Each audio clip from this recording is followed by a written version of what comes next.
Labrīt no rīta, graužu papriku.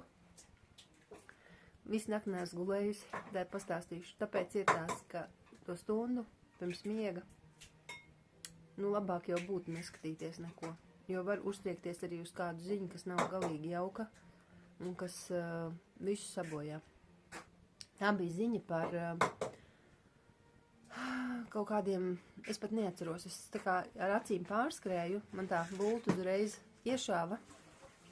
Kad dzīvnieki tiek turēti ārā kaut kādā mājsaimniecībā, un tie dzīvnieki ir ļoti novārdzināti, un pēc tam uzreiz sekoja brīdinājums, nākamā ziņa bija tādas tie šorti, tās mazās ziņas, kā uzmanība tie cilvēki, kas tur pie ķēdes savus suņus, kā, var sakot, nenodariet saviem dzīvniekiem pāri ar to, ka jūs visu laiku viņus turat tādā augstumā.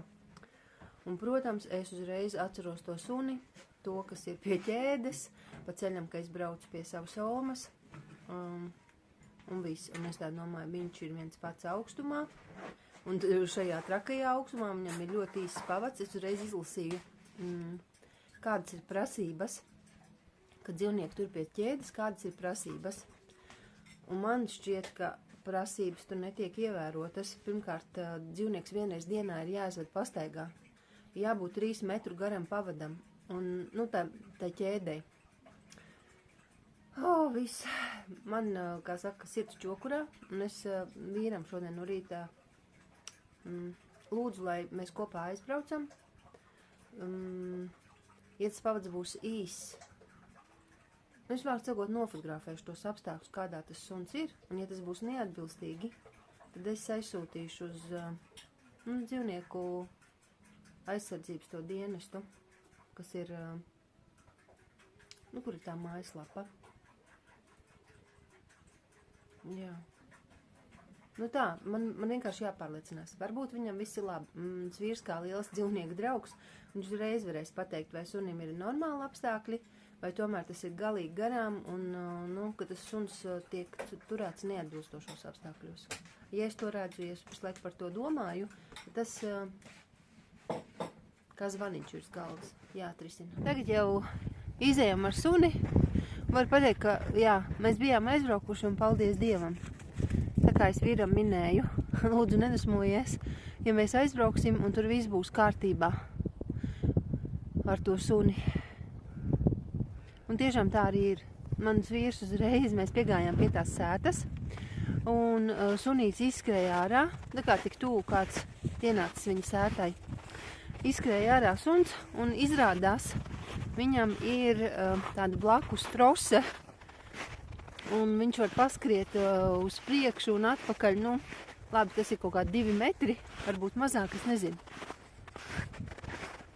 Un tā viņš tur var skraidīt, vismaz apkārt.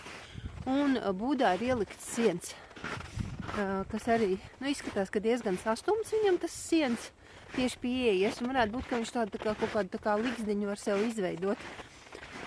Paldies Dievam! Es to noskaidroju, man tēt ir mierīgs sirds. Jā, man vīrs saka, tev tēt vajag būt par inspektoru, tevi jālaiž kaut kur. Saka, jā, man nemaz nevajadzēs cepuri un parūku arī nē, jo tad es varēšu vienkārši staigāt tā. Jā, ja man ir aizdomas, ka kāds der pāri dzīvniekiem, šausmīgi nikni kļūstu, un, piemēram, suņus ķēdē turēt, turpat netālu vēl viena māja, kur gadiem nodarbojas ar dārza darbiem, un pašā sētas vidū ir arī liels suns, un vienmēr turēts ķēdē, jau gadiem. Es esmu tik dusmīga, un mūsu laikā, es saprotu, manā bērnībā visi cilvēki bija stulbi, un man arī neienāca prātā, vispār suni nevajag turēt pie ķēdes. Un kā viņš vispār mums tur gulēja ārā ziemā? Es nezinu. Mežoņi. Un tagad arī, vai tiešām tiem, kuriem tās lielās sētas, ir suns jāliek pie ķēdes. Un vīrs saka, bet ja tas suns mūk projām, tad vajag vērsties pie kinologa. Ko darīt ar suni, kurš mūk projām? Jā, bet pārsvarā jau cilvēki, kuri tur tos suņus, es arī saprotu, ka viņi ir tādi paši, kaut kādā mērā degradējušies, nejauki, dzer bieži vien, vispār neko nesajādz un līdz ar to kaitē arī dzīvniekam. bet ko es aicinu? Nu, tik un tā. Aizbraukt, noskaidrot un saprast, kas tur ir un vai ir jāziņo, ka dzīvniekam tiek darīts pāri vai nē. Nu, es tādu baidos, ka mans vīrs nākamreiz teiks, nu, beidz, nebrauksim vairs. Saku, nē, nu, bet tā var būt, ka labāk, ka vēl viens cilvēks paskatās ar savu aci. Atgulos gultā un guļu. Kaķītis smuki sēž un skatās uz mani domā, kas man noticis. Zābakseli uzliku mazajam tur žāvēties. Pašā purngalā nežūst. Tāda vilniņa kaut kāda. Ja godīgi, es vienkārši jūtos ļoti nogurusi, jo es slikti gulēju par nakti. Liekas, man drusku ir jāpaguļ. Šodien mazajam basens uzrakstīja trenerīts. Ko Zāriņa dara? Graužu burkāni, ja? Tā, pagulēšu drusku atpūtīšos. Jā, drusku tā kā atgulos, pagulēju, neesmu ielikusi auskarus. Teikšu tā, man naktīs ir tā kā man Oma stāsta. Es pamodos, sāku domāt kaut kādas domas un vairs nevaru gulēt. Un es viņai vienmēr saku, nu tad beidz domāt tās domas, pasaka sev stop un guli. Jā, bet šodien man nesanāca sev pateikt stop. Nu, man nepatīk, nav ko teikt, man nepatīk ziņas, kur tiek mocīti dzīvnieki, bet tā ir, tas atstāja uz mani, tā kā tādas sekas, es pat nevaru pastāstīt. Man uzreiz liekas, šī pasaule tik ļauna, bīstama, ko lai dara, un jā, ļoti ieeja tādā, un nevaru sev pateikt stop, un tas ir stulbākais, ka es tā kā domāju, kā es to varu atrisināt, nekā es to nevaru, es esmu tā kā bezspēcīgi, un tad vienīgais, ko es uzreiz atcerējos, nu jā, protams, par to sunīti, ko es jau minēju. Man vispār liekas tiešām necilvēcīgi suni turēt pie ķēdes. Un dažbrīd tos cilvēkus pašus gribētos, tā kā man Oma saka, ka mēs esam par to runājuši. Man liekam tā dzīvnieku mīlestība no manas kā augura Omas. Un viņa vienmēr man teica, nu tad tie cilvēki, kuri tur suni pie ķēdes, viņi paši būtu jāpieliek pie ķēdes un jāatstāj augstumā. Jā, sunim, es zinu, jā, sunim ir cita termoregulācija, bet tad ar viņu ir jāaiziet pastaigā. Tad viņam ir jādod 3 reizes dienā ēst silts ēdiens. Nu, un galvenais, vēl ko pateikšu. It kā es tāds, vienmēr tāds cilvēks, kas iet uz izlīdzinājumu, uz izpratni, jā, es ļoti strauji sadusmojos, tas tā man ir, bet tad es tā kā, pieslēdzu savu racionālo saprātu un lēnām ar jebkuru cilvēku cenšos saprast, un kas tur un tā, bet neesmu arī ļauna, neesmu ļauna, bet tad, kad ir šādas situācijas, piemēram, kad tur, tā kā tajā sētā, kur ir tā dārzkopība un tur tas sunīts, nu tā kā viņš iznāca ārā, nu tāds sanīcis augstumā, man ir tāda uzreiz, es pat dūrtēt savalku, tāds niknums, ka es tiem cilvēkiem tā kā, godīgi pateikšu, es viņiem novēlēju, lai viņam nekas neauga. Un man vīrs tāds saka, paklausies, kāpēc tu tā saki? Es zinu, nedrīkst tā teikt, tas ir ļaunums, kas atgriežas. Jā, es zinu, ļaunumu nedrīkst. Bet tajā brīdī ir tāds niknums, viņš saka, nu tad tev pašai tagad neaugs. Un ko tev vajag, lai tev aug? Tev vajag, lai tev mati aug, un tev neaugs. Tāpēc, ka tu viņiem novēlēji, lai viņiem nekas neaug. Loģiski, es uzreiz, kā saka, nobīstos un Dievam lūdzu piedošanu, bet grūti ir, tieši laikam bērni un dzīvnieki. Jā, ļoti. Man uzreiz arī, kā saka, asars pa gaisu, ļoti grūti sevi saturēt un nevēlēt tiem cilvēkiem ļaunu. Muti turēt ciet, laikam, jā. Gaidīt, lai dzīve pati visu izdara, jo, man liekas, es jau arī teicu, ir tas angļu teiciens. Vienkārši esi mierīgs, izturi, un drīz tu redzēsi, kā tavu ienaidnieku līdzi peld pupi.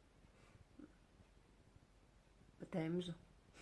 Bet, jā, loģiski, viņi man nav nekādi ienaidnieki, un arī nāvis viņiem nevēlu, bet, tādus apstākļus es viņiem novēlu drīzāk. Un tur tas ir, es nevaru.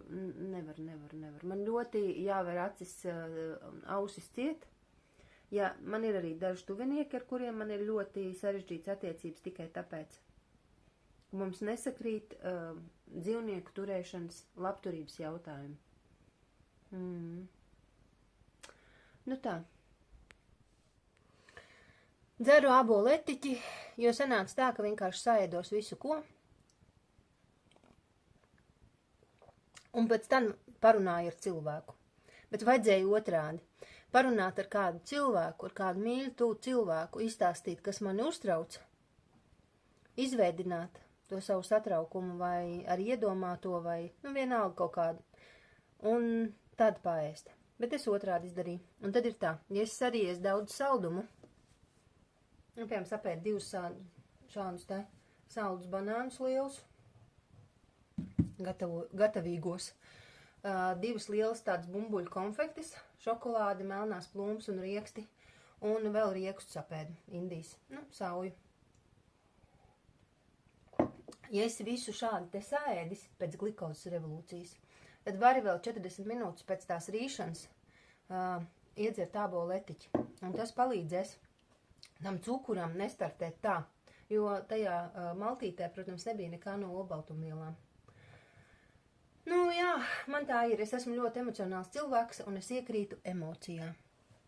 Un tas pārdzīvojums man par tiem dzīvniekiem brīžiem ir tik stiprs, tāpēc es cenšos kaut kā distancēties. Jā, bet dažbrīd sagrāb kāda ziņa, un tad ir tā. Jā, es varu arī apraudāties un nezināt tā kā, ko darīt. Labi, te es visu noskaidroju, bet tāpat laikā man jau nav arī tāda tā kā, paldies Dievam, viss viņam ir labi. Nekas viņam nav labi, viņš tik un tā tiek turēts pie ķēdes, otrs tur blakus suns netālu, un 3. māja atkal suns pie ķēdes. Jā, bet ir tādas lietas, ko es nevaru mainīt, un ar tām visgrūtāk samierināties. Ļoti grūti. Man vīrs saka, tu varētu būt kaut kāds, varbūt dzīvnieku policija ir tāda. Varbūt tu vari pieteikties par inspektoru. Jā, un ziniet, ko es pirmo izdarītu? Es tos visus saimniekus pašus pielikt pie ķēdes. Es atvainojos, ja jūs kāds tā darāt, bet neturiet suni pie ķēdes. Vienkārši neturiet suni pie ķēdes. Tas nav, suns nav lieta, sunim ir vajadzīga arī viņa brīvība, arī viņa iespējas paostīties un izskrieties un sunī tik daudz mīlestības. Kā viņam kaut ko tādu var nodarīt? Jā. Iešu uz biblioteku nodot grāmatas. Ieliku šos auskarus, tomēr kaut kā labāk sadzīvojas. Bez tādiem auskariem atkal tas tēls kaut kāds nav līdz galam. Bet vēl es gribēju pateikt, ka Reizie Kalnie bija ļoti laba ziņa par to, ka nevar saprast, kas nosaka tos elektrības rādītājus. Piemēram, naktī ir ļoti izdevīgs tarifs, energotarifs. Pa dienu šausmīgi cipari. Piemēram, šonakt, tā kā mēs slikti gulēju, te es domāju, kā tas ir, vai manējie nepamodīsies, bet viņi nepamodās. Viņiem visiem 3, paldies Dievam, ir ciešs miegs pārsvarā. No rīta nav, no rīta puses nav, bet tā, es ieliku veļu pa nakti. Normāli izmazgājās. No rīta izkarināju, viss tagad žūst. Iznesīšu vēl tādu drēbju sainīti pa ceļam uz biblioteku, kur ir drēbju kā to teikt, drēbi konteiners, un tur nodot drēbes, piemēram, mazais izauga. Un jā, tā ir. Ja tad, kad lielais dēls izaug, tad tomēr tas, kas nav nonāsāts, tas paliek mazākajam. Tā ir tā nolemtība. Bet tas, kas ir mazajam mazs, viss senāk, es kādreiz domāju, vai varbūt mums būs vēl kāds bērniņš. Vai mēs pieņemsim? Nē, tagad liekas, ka nē, pietiek. Viss ir labi un dodam tālāk. Paņēmu vienu grāmatu bibliotekā, Imanta Ziedoņa. Laiks skaitīt ziedoni. Vēlreiz skaitīt ziedoni. Bet es domāju, it kā banāli. Bet tāpat laikā visas lietas, ko Imants Ziedonis ir uzrakstījis, tur nav ko noliekt. Tā ir īsta manta. Tas ir lielas idejas, lielas lietas. Un vienkārši, tu izstiepies vai saraujies, liekas, tā kā, ko visu laiku pa Ziedoni runāt? Bet, tā ir. Viņš ir bijis ģeniāls, viņam ir bijis tas pieslēgums un tādas lielas lietas, viņš ir ticis tam informatīvajam laukam klāt. Nu, manā skatījumā vismaz. Nu, pārlasīšu tagad jau ar distanci drusciņu. Visāds jau citas grāmatas mājās tur ir. Tas man tur vēl bija tie prieka spārni un vēl kaut kas. Ir ko darīt, ir ko lasīt. Un uzzināju, ka rītdien bērniem ir pasākums. Tautas dziesmu dziedāšana 11 no rīta. Tā kā mazajiem patīk dziedāt, jānāk. Sēžu zem baiko šodien. Mieguļoju, šausmīgi nāk miegs šodien. Es nezinu. Mieguļoju un gaidu mazo, kamēr izpeldēsies. Un tā, noņēmu to zaļo cepuri nost. Atstāju tikai šo. Un būtu pakarstu. Pagulēšu vēl. Un tad brauksim. Tagad ejam no baseina ar mazo dēlu uz mājām. Maziem solīšiem. Našķējamies. Gaidījām autobusu un tad pieturā sēdējām. Nu, tā sanāk, jā. Bet viss bija kopumā tādi. Beigās labi. Paldies, ka skatījāties. Tā, vai citai reizē.